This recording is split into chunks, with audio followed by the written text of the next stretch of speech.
CNN10 script, Tuesday, May 12th, 2026. Screw 128, Fighting Fire with Sound Waves, April 1st, 2026. Reading aloud.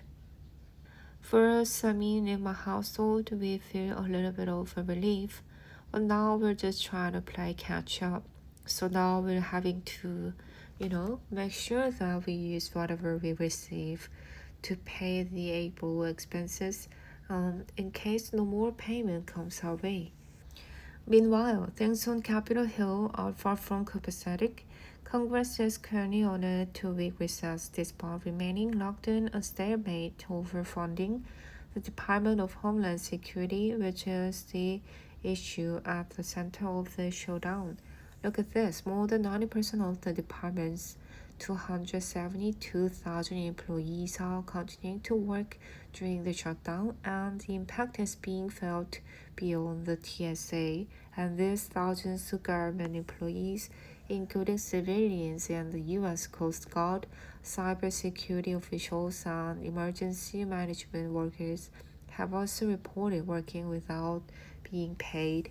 Now to an update on the energy crisis in Cuba.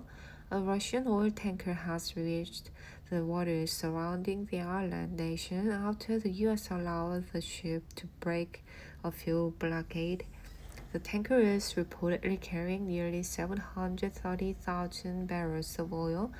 Experts say that may only offer limited economic and humanitarian relief as Cuba struggles with widespread electricity and internet blackouts. In early January, remember, the U.S. cut off Cuba's main oil supplier, Venezuela, after capturing its president and forcing its government to halt oil shipments. The White House says allowing this Russian ship to reach Cuba does not signal a policy change, but rather was meant to provide humanitarian help for the Cuban people. Energy analysts tell us that the oil aboard will only supply Cuba's grid for less than 2 weeks, really.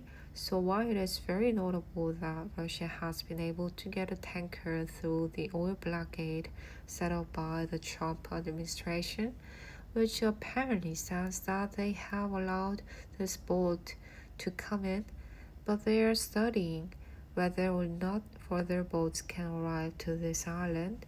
Israel is leaving this island essentially at the mercy of the oil blockade. We don't know if other ships will come in. We don't know if other donations will be sent here, because at this point where Cuba is depending on the generosity of other countries, a generosity that can certainly run into the hundreds of millions of dollars, and Russia has an outstanding debt that Cuba owes that country going back to the Cold War of about $1 billion. So any further oil shipments you would expect would be added to the bill. But Russia and other countries say that Cuba has been a long-time ally of theirs, that they want to defy this oil blockade, which the Trump administration has put in place to try to open up this island economically and politically.